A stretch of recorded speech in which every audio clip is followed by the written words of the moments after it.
The billionaire's son failed every test, and it took the maid's daughter, not a teacher, not his father, to show him the one truth that could finally save him. In the wealthiest corners of Connecticut, privileges measured in private jets, estates the size of kingdoms, and futures written before a child can even walk. Caleb Montgomery had all of it, everything except purpose. At 17, the heir to a billion-dollar empire was failing every class, drifting further into apathy with each day. Teachers gave up. His father's patience wore thin, and Caleb himself seemed destined to collapse under the weight of his own indifference. But then, in the quiet of a vast library, he stumbled across someone the world would never notice. The maid's daughter, a girl with nothing except one secret that could change everything. A secret Caleb was about to need more than he could imagine. He was drowning in a sea of gold, and no one could see him sink. His name was Caleb Montgomery, and the world belonged to him. But the one thing he couldn't buy was the one thing he needed most, a reason to care. The morning sun spilled across the manicured lawns of the Montgomery estate, a sprawling kingdom of clipped hedges and stone fountains nestled in the green hills of Connecticut. The light streamed through the floor-to-ceiling windows of the main dining room, glinting off the polished silverware and the crystal glasses that were never used, but always ready. At the head of a mahogany table, long enough to host a state dinner, one 7-year-old Caleb Montgomery poked at his eggs Benedict. They had been prepared by a chef who once worked for a 3-star Michelin restaurant in Paris. The Holland sauce was perfect. The English muffin was toasted to a precise, delicate crisp. Caleb felt nothing. He stared out the window, past the Olympic-sized swimming pool and the tin-car garage that housed his father's collection of vintage automobiles. His own car, a midnight blue sports car he'd received for his 16th birthday, was parked near the front. He hadn't even bothered to learn the model name. It was just a thing, another expensive object in a life full of them, like the designer watch on his wrist or the private jet that flew him to Aspen for ski trips he didn't enjoy. They were all just part of the set dressing for a life that felt like someone else's. Across the vast expanse of polished wood, his father, Harrison Montgomery, sat with a tablet propped in front of him. Harrison was a man carved from ambition and success.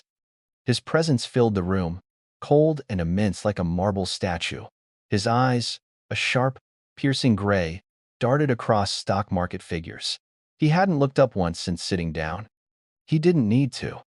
He already knew everything he needed to know about his son. The school had called again yesterday. Another F, Caleb Harrison said, his voice calm and sharp, cutting through the silence. He didn't raise it. He never did. His disapproval was a quiet, suffocating pressure. This time in history, how is that possible? Your family's history is written in the textbooks of this country, and you can't even pass a simple exam about it. Caleb shrugged, pushing his plate away. It was boring. Boring, Harrison repeated, the word dripping with disdain. He finally looked up and his gaze was like being caught in a winter storm. Your great-great-grandfather built a railroad with his bare hands. Your grandfather weathered the Great Depression and built a steel empire from its ashes. I took a small loan and turned it into a global tech firm. Our story is the story of this nation's progress. And you find it boring. It's your story, Dad, not mine. Caleb mumbled, sinking lower in his chair. Then what is your story, Caleb? Harrison asked, leaning forward. The question hung in the air, heavy and unanswered. So far, it's a tale of academic failure and epic laziness. You have access to the best tutors in the world. 3 of them have quit this year alone. They all said the same thing. It's not that you can't learn, it's that you won't. Caleb clenched his jaw. He remembered the last tutor, a nervous man from Yale with a PhD in literature. Caleb had spent the entire session scrolling on his phone, smirking when the man tried to explain the symbolism in a poem. The man had packed his briefcase and left without a word. Why should Caleb try? What was the point? His future was already written for him. He would inherit the Montgomery fortune. He would take over the company. A high school GPA was a footnote in a story already finished. I don't need school, Caleb said, the arrogance in his voice a thin shield for the emptiness he felt. I'll just hire people who went to school. Harrison's face hardened. That is the most pathetic thing I have ever heard. You are a profound disappointment, Caleb. Not to the family name. To yourself. You just don't know it yet. He folded his tablet, stood up, and adjusted his tie. His suit was perfectly tailored, his posture unyielding. I'm flying to Tokyo. I'll be back Thursday. Do try not to set the house on fire with your sheer lack of ambition. He walked out of the room without another glance. The silence he left behind was louder than any argument. Caleb sat there alone at the giant table, the perfect food growing cold on his plate. He was a prince in a palace, but all he felt was the cold stone of his prison. Later that day, he slouched through the marble hallways of Northwood Preparatory Academy, a school so exclusive that tuition was a rounding error for most of the parents. The school crest was emblazoned on everything, a golden eagle clutching a book, a symbol of wisdom and power. To Caleb, it was a joke. His admission hadn't involved an interview or an entrance exam. It had involved the construction of a new science wing funded by the Montgomery Foundation. He was known here for two things: his last name and his spectacular failures. He walked into his advanced physics class 10 minutes late. The teacher, Mr. Gable, stopped mid-sentence and sighed. "Nice of you to join us, Mr. Montgomery." Caleb smirked and slid into his seat in the back. He ignored the whispers and the stares. Some were envious, others were scornful. He couldn't tell the difference anymore, and he didn't care. He pulled out his phone. The lesson was about theoretical astrophysics, the birth of stars. Mr. Gable spoke with passion about nebula and fusion, about the cosmic dust that formed planets and people. Caleb looked at the screen of his phone, watching a video of a cat falling off a table. It felt more real. He failed the pop quiz at the end of the class. He didn't even try to answer the questions. He just drew a $sign on the paper and handed it in. Mr. Gable looked at it, his face a mixture of pity and frustration, and said nothing. What was there to say?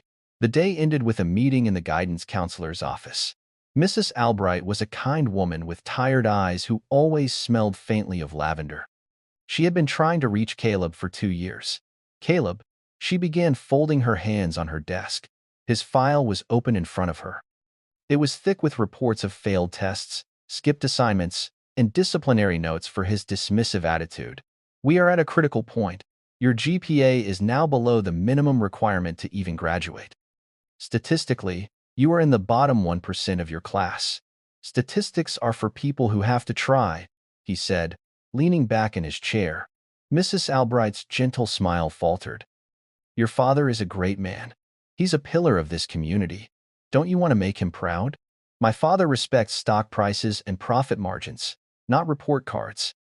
"And what do you respect, Caleb?" she asked, her voice soft. The question caught him off guard. He opened his mouth to give a clever, sarcastic answer, but nothing came out. He respected nothing. He believed in nothing. He was a hollow echo of a powerful name. The silence stretched on, and for the first time that day, a crack appeared in his armor. He felt a cold dread creep up his spine. She saw it in his eyes. "It's not too late," she said, her voice filled with a desperate hope. "We can find a way. We just need to find what motivates you." But Caleb didn't know what that was. He left her office and walked out of the school's main entrance, feeling the weight of 100 pairs of eyes on him. He got into his expensive car and drove, not home, but toward the coast. He parked by the ocean and watched the waves crash against the shore. Each wave rose with immense power, only to collapse into foam and disappear. It was the story of his life, full of potential, ending in nothing. Back at the estate that evening, the house was quiet and empty. His father was halfway across the world. The chefs and staff moved like ghosts, their presence felt but rarely seen. Caleb wandered into the grand library, a 2-story room with towering shelves of leather-bound books that no one ever read. He ran his hand along their spines. Shakespeare, Tolstoy, Faulkner. They were just decorations like the suits of armor in the hallway or the priceless paintings on the walls. He heard a soft humming from the far corner of the room. Tucked away in a small alcove near the fireplace was a young girl. She couldn't have been more than 11 years old, with bright blonde hair pulled back in a simple ponytail. She was sitting on the floor surrounded by a stack of books, not the decorative ones from the shelves, but worn paperbacks from the local library. She was meticulously cleaning the baseboards, but her eyes were fixed on an open book propped against a chair leg. Caleb recognized her vaguely. She was the maid's daughter. Susan's kid, Susan Thompson, was a quiet, hard-working woman who had been cleaning the Montgomery mansion for the past year. She often brought her daughter with her after school, telling her to stay put in one room and do her homework quietly. The girl, whose name he didn't know, was always silent and invisible until now. He watched her for a moment, unseen. She was completely absorbed. Her brow was furrowed in concentration. He moved closer, curious to see what book could hold in one-year-old's attention so fiercely. He expected a fantasy novel or a children's story. He craned his neck and read the title, Meditations by Marcus Aurelius. Caleb froze. He had been assigned to read that book in his philosophy class. He'd found it dense and impossible. He'd given up after 2 pages and paid another student to write a summary for him. And here was this little girl, the maid's daughter, reading it like it was the most natural thing in the world. She must have sensed him standing there because she looked up. Her eyes were a startling, intelligent blue. There was no fear in them, no awe at his presence, just a calm, steady curiosity. "Hello," she said, her voice soft but clear. Caleb felt strangely flustered. "What are you reading?" he asked, even though he already knew. "A book," she replied simply. She held it up. "It's about how to be a good person, even when things are hard." She said it so plainly, without any pretense. He felt a sudden, sharp sting of shame. He, who had everything, complained that life was boring. She who had so little was reading a book about finding strength in hardship. "Isn't that a little advanced for you?" he asked, the words sounding condescending even to his own ears. She tilted her head. "The words are just words. The ideas are what matter, and ideas don't have an age limit." She looked him up and down, a thoughtful expression on her face. "My great-grandpa used to say that. He said most people wait until they're old to get wise, but by then they're too tired to use it." Caleb didn't know what to say. He looked from her clear blue eyes to the ancient philosophy book and felt a chasm open up between his world and hers. He was the one who went to the elite prep school. He was the one with the private tutors. But in that moment, he felt like the most ignorant person in the room. "Who was your great-grandpa?" he asked. A small smile touched her lips. "He was a soldier, a sergeant. He fought in a war a long time ago. He said he learned more about life in a muddy trench than most people learn in a university." She carefully placed a bookmark in her book and closed it. "He said the most important secret in the world isn't a piece of information. It's a way of seeing." She stood up, picked up her cleaning cloth, and went back to wiping the baseboards. She was humming softly again, leaving Caleb standing there in the middle of the grand library, feeling more lost than ever. A way of seeing. What did that even mean? He was surrounded by priceless art, by stunning views of the ocean, by every beautiful thing money could buy. He saw everything. But as he looked at the little girl carefully doing her work, the ancient book resting beside her, he had the unsettling feeling that he was the one who was truly blind. The days that followed were a blur of the same suffocating routine. Caleb's brief, strange encounter with the maid's daughter. He learned her name was Clara. Faded into the back of his mind, a peculiar dream he couldn't quite shake. He tried to forget her steady blue eyes and the ridiculous idea of an one-year-old reading Roman philosophy. He went back to his life of calculated indifference, but something had shifted. The armor of his arrogance felt thinner, the barbs of his sarcasm less sharp. He started to notice the cracks in his own perfect world. In his economics class, the teacher discussed market volatility. For a fleeting second, Caleb wanted to raise his hand and ask a real question, something his father might find interesting. But the words wouldn't form. He realized with a jolt that he didn't even know what to ask. He had spent so long tuning everything out that he had forgotten how to tune in. The moment passed, and he sank back into his chair, the familiar cloud of apathy settling over him once more. His friends, a pack of wealthy bored teenagers who orbited him because of his name, cornered a younger student in the hallway. They knocked the boy's books from his hands, laughing as the papers scattered across the floor. Usually, Caleb would have joined in with a lazy smirk. Today, he watched from a distance and felt a knot tighten in his stomach. He saw the flush of shame on the younger boy's face. The desperate way he gathered his things, trying to become invisible. For the first time, Caleb didn't see a joke. He saw cruelty. He turned and walked away. The sound of his friend's laughter feeling hollow and ugly. He started noticing Clara May more. Not because he was looking for her, but because his world had become so quiet and empty that small details began to stand out. He saw her one afternoon from the library window, sitting in the sprawling gardens with the estate's head gardener, a weathered old man named Mr. Henderson. She wasn't just sitting. She was pointing to various plants, and Mr. Henderson was nodding, a look of genuine surprise and respect on his face. Caleb saw her touch the leaf of a rose bush with a gentle, knowing finger, as if she understood its secrets. Another evening, he found a half-finished game of chess set up on a small table in the sunroom.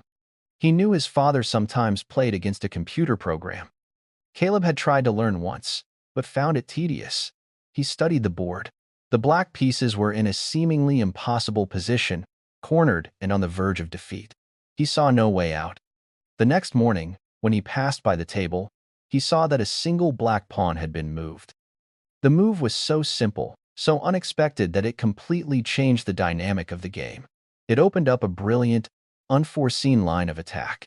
He knew with a certainty that unsettled him that it had been her. Harrison Montgomery returned from Tokyo on Thursday evening, sweeping into the house like a storm front. He was in a foul mood. The deal had been complicated.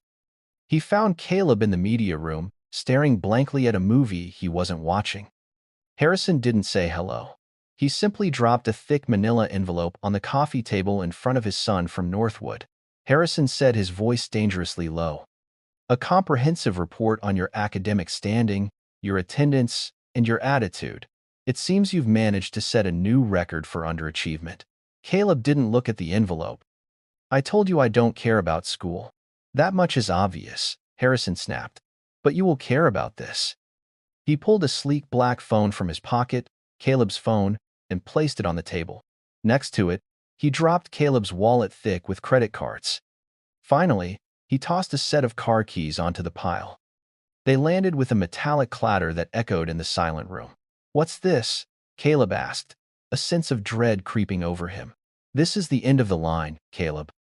The free ride is over. No more phone, no more unlimited funds, and no more car. They are privileges, and you have proven with spectacular certainty that you have earned none of them. Caleb stared at the pile of his confiscated life. A tremor of panic shot through him. You can't do that. How am I supposed to get to school? The same way thousands of other students do. The school bus stops at the end of our road at 6:45 a.m. I suggest you don't be late. The bus. Caleb choked out the word. It was unthinkable. A Montgomery taking the school bus. It was social suicide. Everyone will see me. Good, Harrison said, his eyes like chips of ice. Let them see you. Let them see that the name Montgomery is not a shield for failure. Perhaps a dose of public humiliation is the only lesson that will finally get through your thick skull. You want to act like you have nothing? Fine, now you do. Harrison turned and left, the finality of his decision hanging in the air. Caleb was left staring at the keys to his car, the gateway to his freedom, now utterly useless. He felt like he couldn't breathe. His father hadn't just taken his things. He had taken his identity. Without the car, the money, the status, who was he?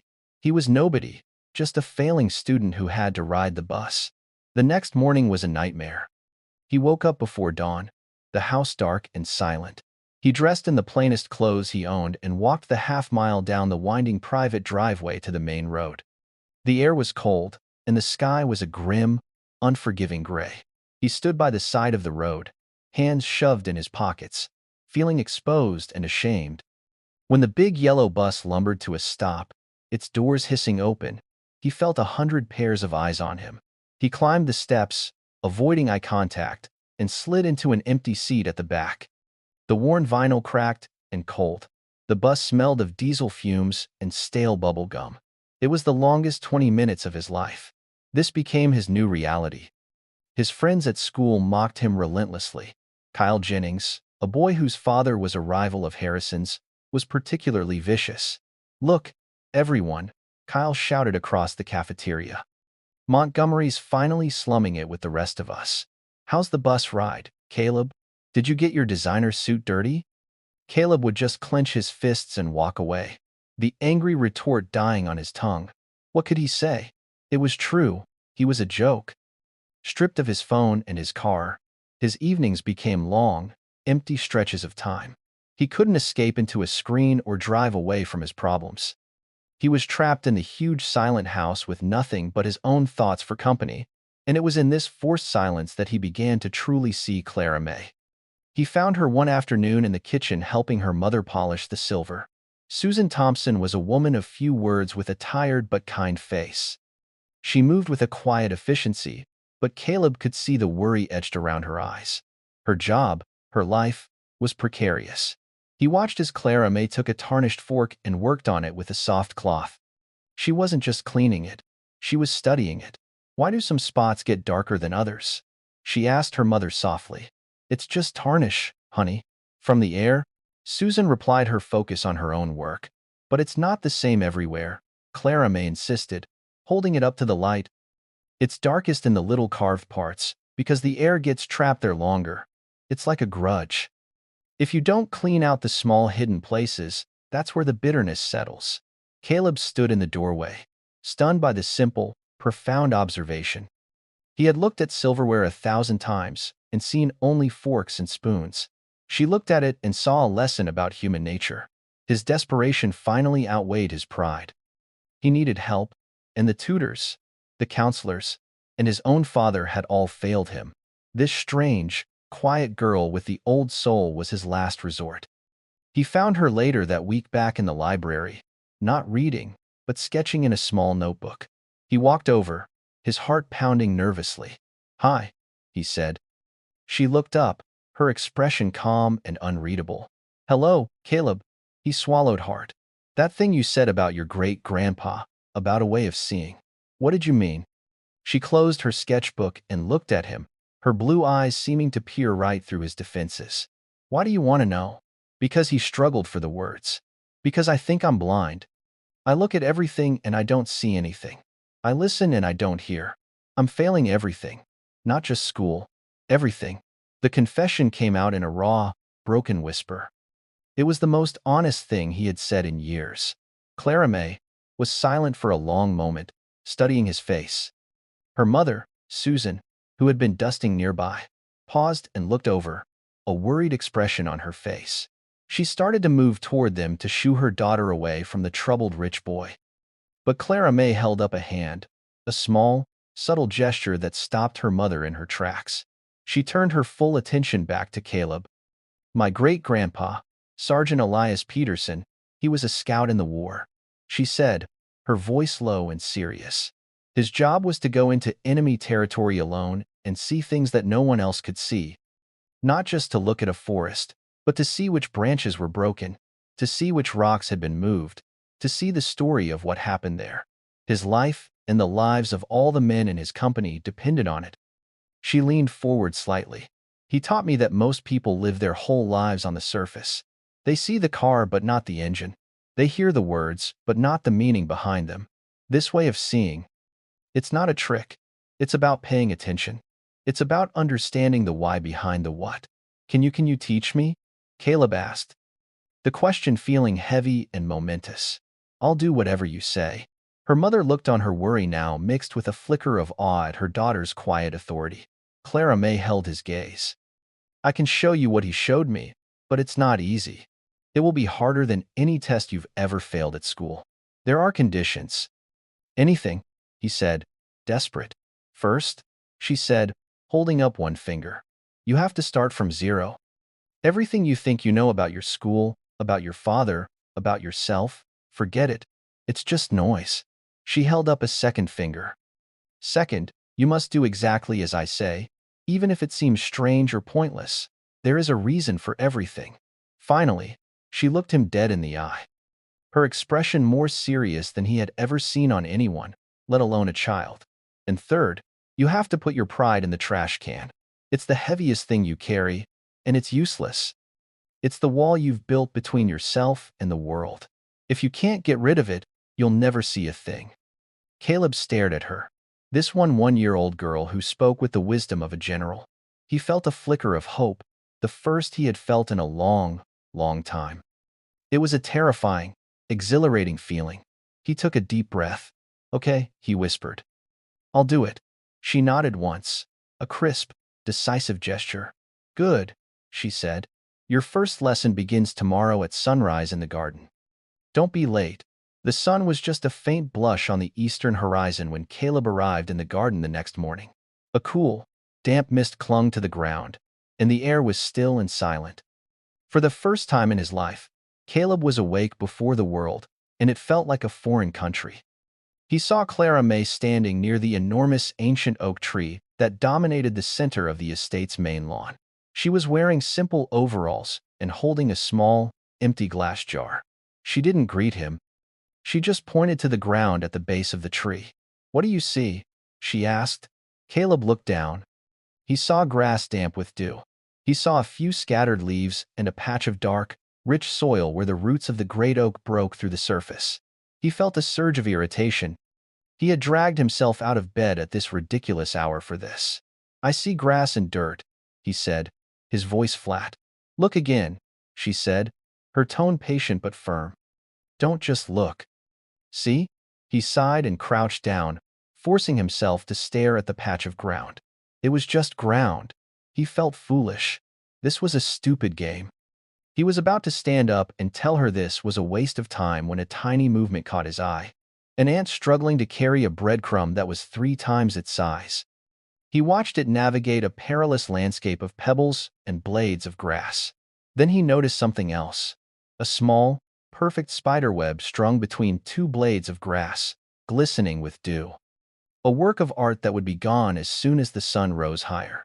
He saw a tiny purple wildflower, no bigger than his thumbnail, pushing its way up through a crack in the soil. He had walked past this tree 1,000 times and never noticed any of it. He stayed there for a long time, just looking. He started to see patterns in the way the moss grew on the oak's roots. He saw the intricate network of veins on a fallen leaf. He saw the way the dewdrops acted like tiny magnifying glasses, revealing the texture of the grass beneath them. The patch of ground was not just grass and dirt. It was a world teeming with struggle, life, and beauty. He finally looked up. Clara May was watching him, a small knowing smile on her face. "The world is full of secrets," she said softly. "You just have to be quiet enough to hear them and still enough to see them." This was the beginning of his training. Her lessons were never about books or facts. They were about perception. One day, she took him to the vast kitchen.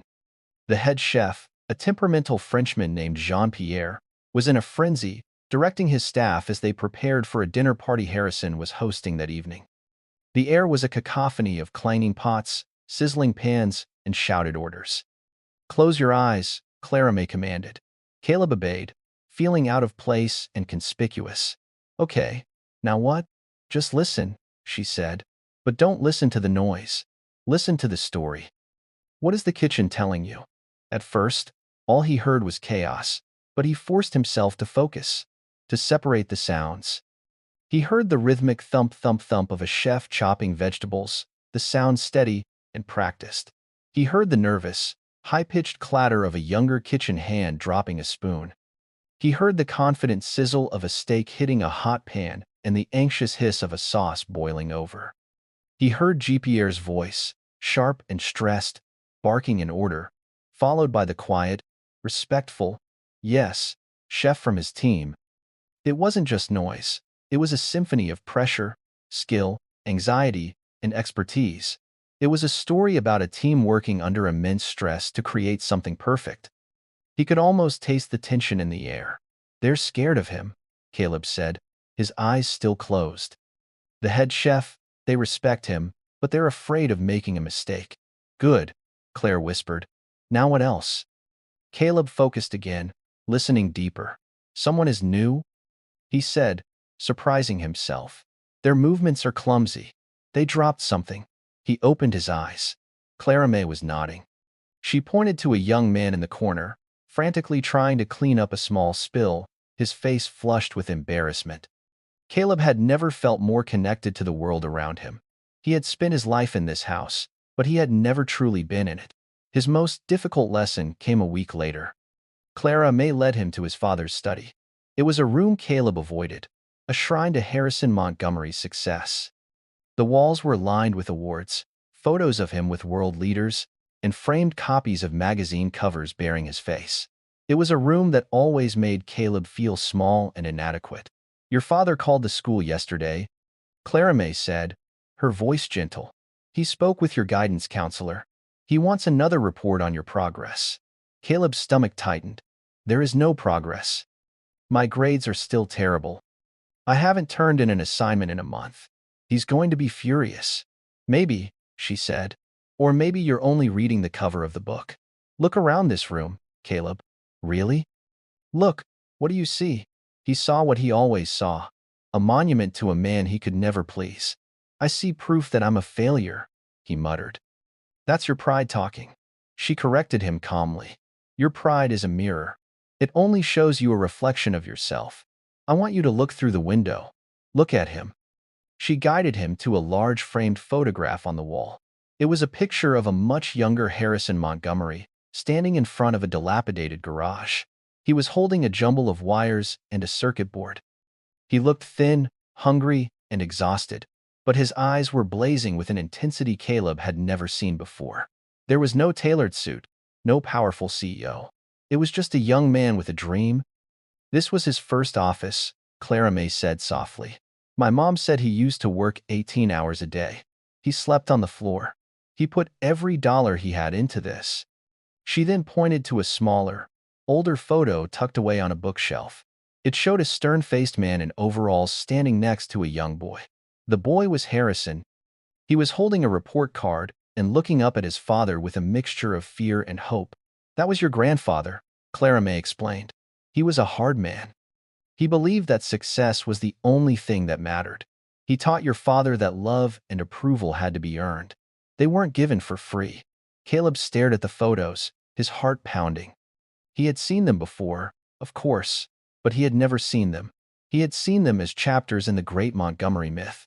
Now he saw them as pieces of a person. A person who was once young and scared.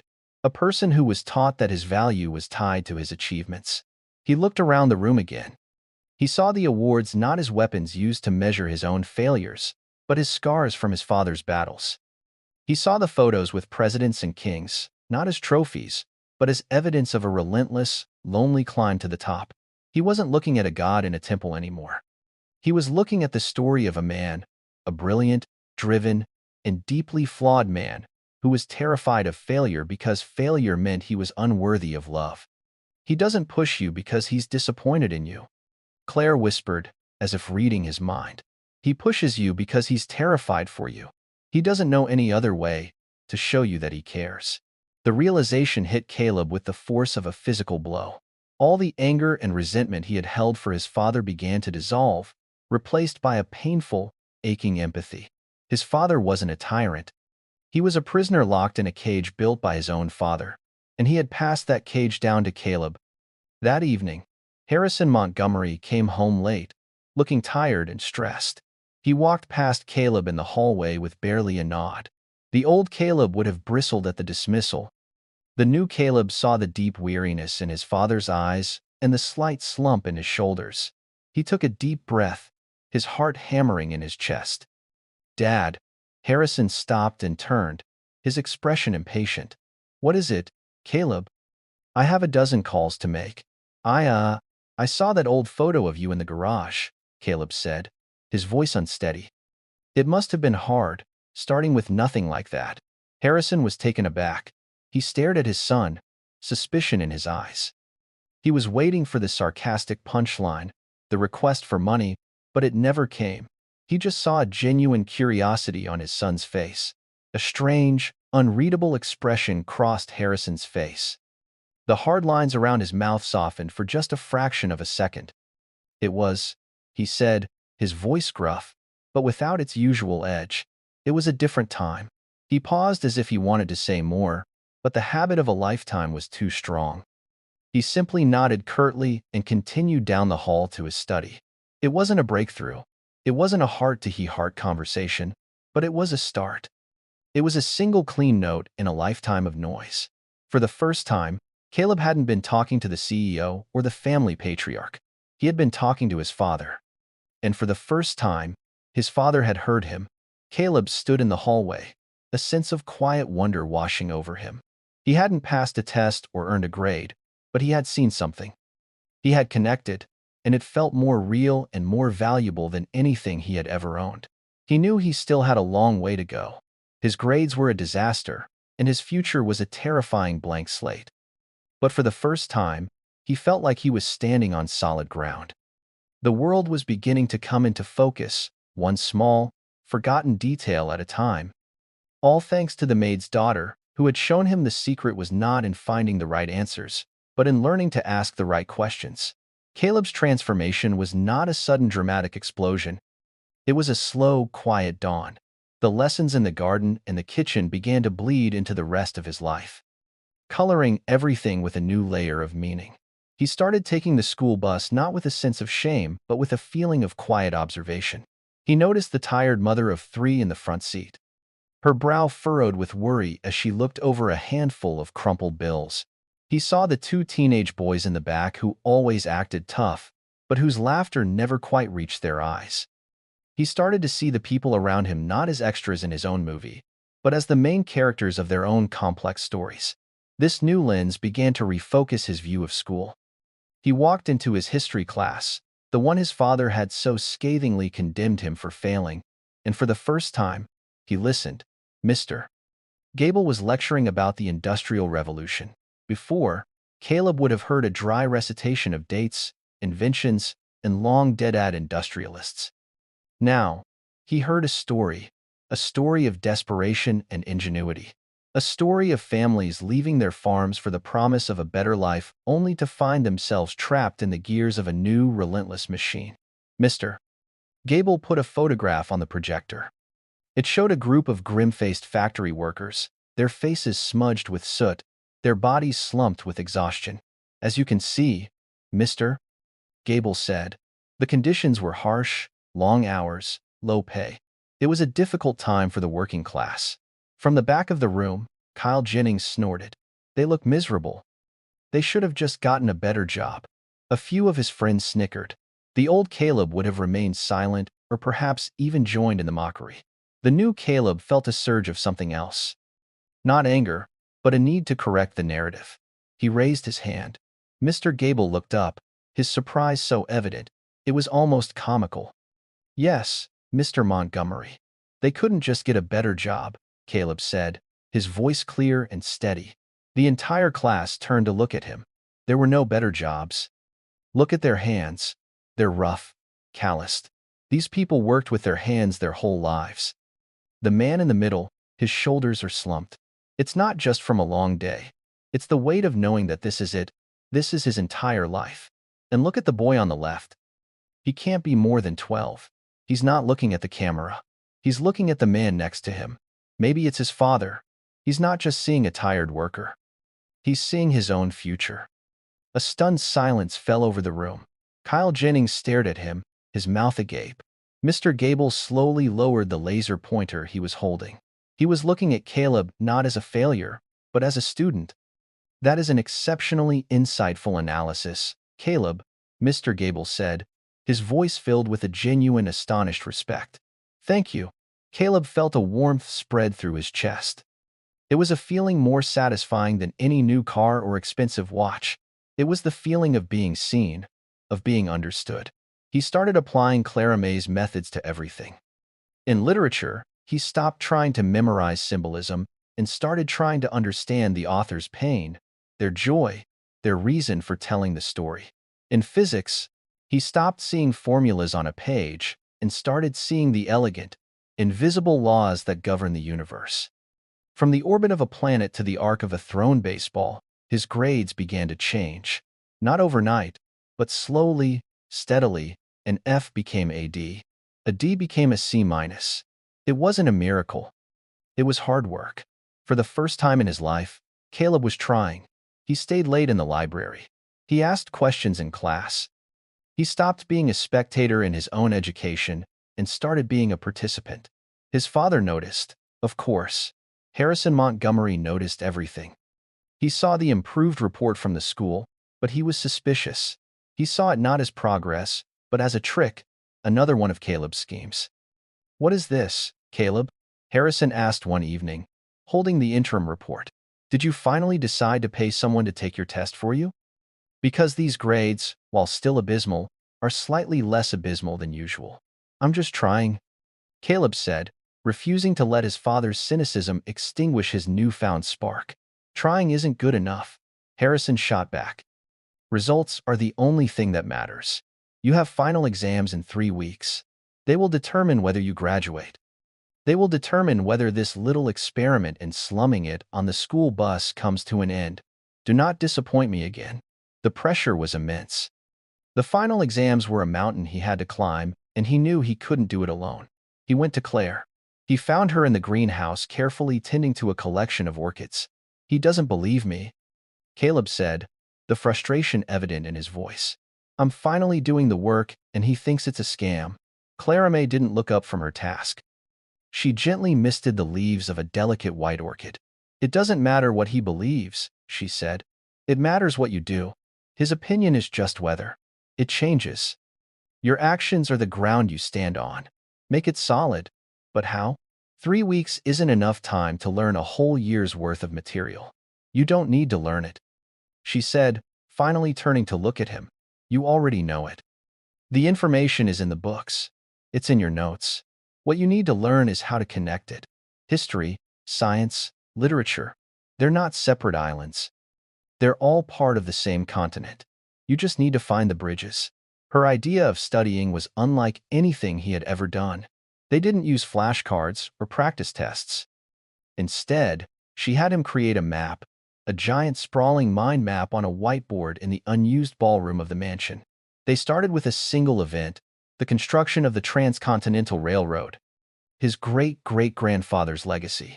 "Your history book says it was built between 1863 and 1869. She said that's a fact. "It's boring. It's dead. Let's make it alive." "Why was it built then?" Caleb thought for a moment. The Civil War was happening. The government wanted to connect the country to make sure the West stayed with the Union. "Good," she nodded. "That's the political bridge. Now, what about the science? How did they build it?" "Steel?" Caleb answered. The pieces starting to click together. The Bessemer process was a new invention. It made steel cheap and strong. They needed it for the rails and dynamite for blasting through the mountains. "The scientific bridge," she said, drawing lines on the whiteboard connecting politics to chemistry and engineering. "Now, what about the people who built it?" "Immigrants," Caleb said, remembering the photos from class. "Mostly Chinese and Irish. They were treated terribly, paid almost nothing. Thousands died." "The social bridge," Clara said, her voice soft. "And what stories came from that? What poems and songs were written about the loneliness of the prairie, the danger of the work, the hope of a new life?" "The literary bridge," Caleb finished, a sense of awe dawning on him. For 3 weeks, they filled the whiteboard. Every event, every formula, every character in a novel was a dot on the map, and they connected them. The rise of the stock market was connected to the psychology of fear and greed. The structure of a Shakespearean sonnet was connected to the mathematical beauty of the golden ratio. Everything was part of a larger interconnected story. He wasn't just memorizing facts anymore. He was understanding the world. During one of their late-night sessions, fueled by tea and sandwiches her mother quietly left for them, Caleb's curiosity about Clara May's own story became too strong to ignore. "Your great-grandpa," he began carefully. "Sergeant Peterson. How do you know so much about what he thought?" Clara May grew quiet. She walked over to her small backpack and pulled out a worn leather-bound journal. The corners were frayed, and the pages were yellowed with age. She opened it and handed it to Caleb. The handwriting inside was small and precise. The ink faded, but still legible. It was filled with sketches of plants, maps of terrain, and detailed observations. But it wasn't a soldier's logbook. It was a philosopher's journal. One entry read, "Saw a spider's web this morning. The wind tore a hole in it. The spider did not complain. It did not mourn. It simply began to rebuild." Nature does not understand pride. It only understands purpose. Another entry read, "The captain tells us to hate the enemy, to see him as a monster. But when I look through my binoculars, I see a boy no older than my own son cleaning his rifle. He is probably just as scared as I am. The most dangerous weapon in any war is not a gun. It is the story we tell ourselves about the other side." Caleb looked up from the journal, his throat tight with emotion. He wrote this. In the middle of a war, Clara May nodded. He believed that the only way to survive the ugliness of the world was to search for its hidden beauty. The only way to fight hatred was to search for understanding. He didn't fight for a flag or a country. He fought for the idea that even in the darkest of places, there was a better way to see. She revealed then that her great-grandfather had been awarded the Medal of Honor, not for a single act of bravery, but for his uncanny ability to anticipate the enemy's moves, to see patterns no one else did, saving his company from ambush on 3 separate occasions. He wasn't a hero because he was a great soldier. He was a hero because he was a great thinker. After the war, he had refused all accolades and lived a quiet life, pouring all his wisdom and his unique way of seeing the world into his great-granddaughter. He said the world was broken. Claire said, her voice barely a whisper. And the only way to fix it was to raise a generation of people who knew how to see, not just to look at the broken pieces, but to see how they could fit back together again. Caleb finally understood. Clara May wasn't just a bright little girl. She was a legacy. She was the keeper of a sacred trust. A secret passed down from a war-torn trench. A secret she was now sharing with him. The day of his first final exam arrived. It was history. He walked into the classroom and sat down, his heart calm. He wasn't scared. He looked at the exam paper at the essay question that would have terrified him a month ago. Discussed the primary economic, social, and political factors that led to the Great Depression. He picked up his pen. He didn't just write about the stock market crash of 1929. He wrote about the fragile psychology of a nation built on credit. He wrote about the Dust Bowl connecting meteorological events to the mass migration of desperate families. He wrote about the songs of Woody Guthrie, the photographs of Dorothea Lange, the literature of John Steinbeck. He didn't just answer the question. He told the story. He was the last one to finish. He handed his paper to Mr. Gable, who looked at him with a curious, hopeful expression. Caleb walked out of the room, not knowing if he had passed or failed. But for the first time, it didn't matter. He hadn't done it for his father. He hadn't done it for the great. He had done it for himself. He had taken the broken pieces of the past, and he had made them whole. And he knew with a quiet certainty that nothing in his life would ever be the same. The 2 weeks of exams passed in a focused haze. For Caleb, it was a marathon of applying Clara May's lessons, of finding the hidden bridges between disparate subjects. He walked out of his final exam, physics, feeling not drained, but electrified. He had no idea what his final grades would be, but he felt a profound sense of accomplishment that was entirely new to him. He hadn't just taken tests. He had engaged in a deep conversation with the accumulated knowledge of generations. He found Clara May in the library shelving books. He didn't have to say a word. She looked at him, and a slow, brilliant smile spread across her face. "You did it," she said. "It wasn't a question." "I don't know," Caleb admitted, "but I feel different. Like, I just woke up." "That was the only test that mattered," she replied, placing a copy of the Odyssey back in its place. The official results were sent to his father first. A week later, Harrison Montgomery summoned Caleb to his study. The room felt different now, less like a courtroom and more like a complicated man's private sanctuary. Harrison was sitting behind his enormous desk, a single sheet of paper in his hand. His face was a mask of stone, completely unreadable. Caleb's heart hammered against his ribs. This was the moment of truth. "I spoke with the headmaster at Northwood this morning," Harrison began, his voice devoid of emotion. He slid the paper across the polished desk. "This is your final report card." Caleb picked it up with a trembling hand. He scanned the grades. History B+, English Literature B, Economics C+, Physics B. He had passed. He had passed every single class. He wasn't at the top of the class, not by a long shot, but he had done more than just pass. He had climbed from the absolute bottom to the respectable middle in just a few short weeks. He had done the impossible. He looked up at his father, a feeling of triumph welling in his chest, expecting what? Praise? A smile? A handshake? He got none of it.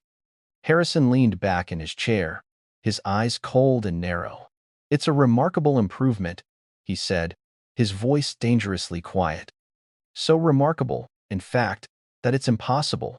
No student goes from a 0.8 gigapascals to a 2.8 inches a single semester.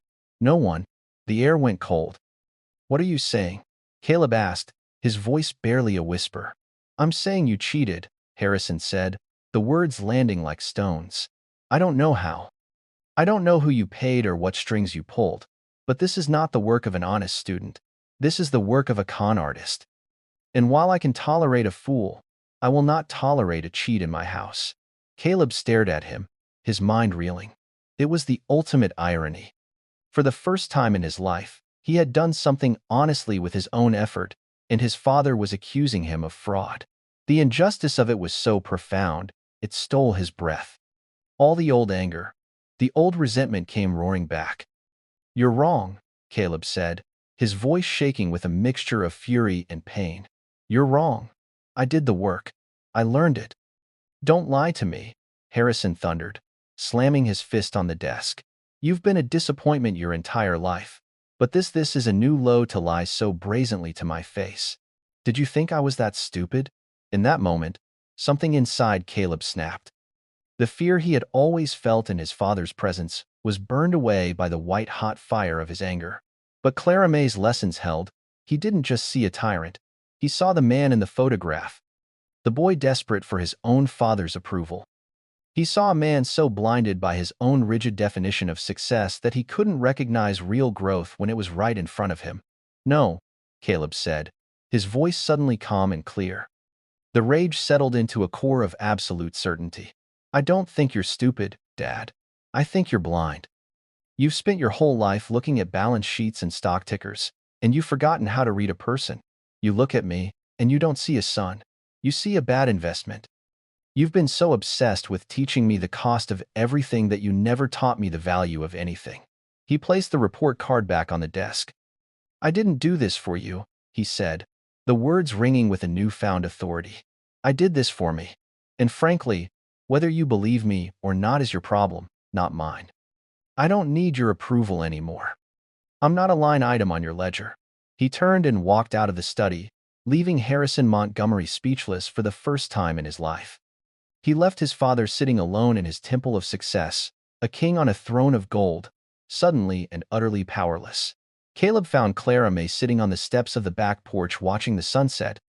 Her mother Susan was nearby packing her bag to go home for the evening.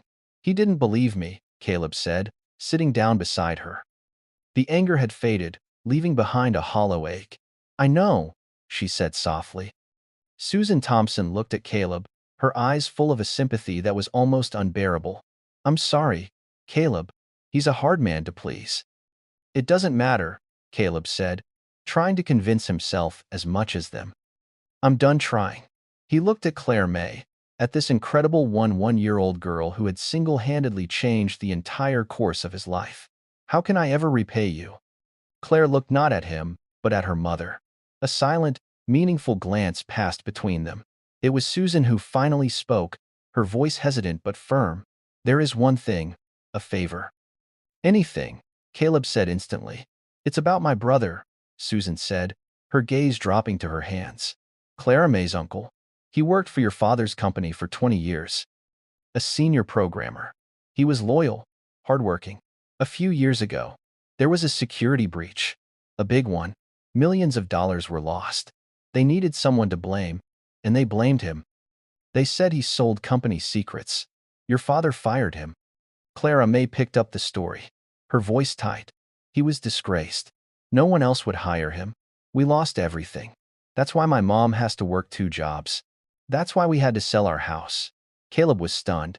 "But if he was innocent, he was," Susan said, a fierce conviction in her voice. "My brother would never do something like that. He loved that company. He helped build it. But your father," he needed a quick answer, a scapegoat. He didn't look at the evidence. He just looked at the bottom line. And then Caleb understood. He finally saw the whole picture. The final heartbreaking connection on the map. This was never just about his grades. From the very beginning, it was about justice. It was a daughter's quiet, brilliant, desperate plan to get close enough to the heart of the Montgomery Empire to save her family's honor. The secret, Caleb whispered, the pieces falling into place. The way of seeing. Your great-grandfather taught it to you and you. You taught it to me so that so that you could see the truth. Clara May finished for him. So you could show your father what he refuses to see. The real story isn't always the easiest one to read. The weight of it all settled on Caleb. The moral challenge he had only read about in books was now his own. His loyalty to his father versus his debt to the girl who had saved him. But it wasn't even a choice. He knew what he had to do. He spent the next 2 days locked in the library, not with textbooks, but with old company reports, archived network logs, and financial statements he accessed using his father's login, which he had memorized years ago. He applied Clara May's methods. He didn't look for a single piece of evidence. He looked for the story. He looked for the gaps, the inconsistencies, the moments where the official narrative didn't quite line up. He found it. A digital breadcrumb trail buried under years of data. A series of encrypted transfers cleverly disguised that didn't lead to Susan's brother, but to his senior executive on the board, a man who was a fierce rival of his father's, a man named Kyle Jennings Sr., the father of the boy who had mocked him for riding the bus. It was a digital coup, a brilliant act of corporate sabotage, and Clara May's uncle had been the perfect fall guy. Caleb printed everything. He organized it into a clear, undeniable timeline. He took the folder and walked back into his father's study. Harrison was staring out the window, looking old and tired. Caleb didn't say a word. He just placed the folder on the desk. Harrison looked at it, then at Caleb, his eyes full of suspicion. He opened it. He began to read. Caleb watched as his father's face went through a storm of emotions. Confusion, then irritation, then dawning comprehension, and finally a deep, soul-shaking shock. The mask of the powerful CEO fell away, revealing the face of a man who had made a terrible, terrible mistake. He had ruined an innocent man's life, not out of malice, but out of pride and expediency, out of a willful blindness. He looked up at Caleb. The arrogance was gone. The anger was gone. All that was left was a raw, painful vulnerability. "You found this," Harrison stammered. "How?" "I learned how to see," Caleb said simply. A long silence filled the room. Then, for the first time Caleb could remember, he saw tears well up in his father's eyes. "What have I done?" Harrison whispered. It was the beginning of a long road. Clara May's uncle was publicly exonerated, his name cleared. Harrison Montgomery offered him his job back with a promotion and a generous settlement that restored his family security. But more than that, Harrison offered him a quiet, heartfelt apology, man to man. It was an act of humility that reshaped the entire Montgomery legacy. Caleb did not return to Northwood. He chose instead to attend the local public high school where he graduated with honors a year later. He and his father began to talk. Really talk. They didn't always agree, but they listened. They were not just a CEO and an heir anymore. They were a father and a son rebuilding a broken bridge piece by painful piece. One evening, Caleb found Clara May in the garden, reading by the light of the rising moon. "My uncle wants to thank you," she said. "He said you gave his name back to him. You're the one who did that." Caleb said, "You're the one who taught me." "Why me, Claire? Out of everyone, why did you choose me?" She closed her book and looked up at him, her startlingly wise blue eyes reflecting the moonlight. "My great-grandpa told me something else," she said. "He said, you can't fix a broken world by fighting the people who broke it. You have to teach their children how to see because they're the only ones who can convince the kings that their castles are built on sand." Caleb looked out at the sprawling estate, at the perfectly manicured lawns, and the glittering lights of the mansion. It was a kingdom built on wealth and power, but he knew now that its greatest treasure was not in the vault or the garage. It was in one one-year-old girl with blonde hair who knew that the most powerful secret in the world was simply the courage to truly open your eyes. And that's where we'll end this story for now. Whenever I share one of these, I hope it gives you a chance to step out of the everyday and just drift for a bit. I'd love to know what you were doing while listening. Maybe relaxing after work, on a late-night drive, or just winding down. Drop a line in the comments. I really do read them all. And if you want to make sure we cross paths again, hitting like and subscribing makes a huge difference. Thanks for spending this time with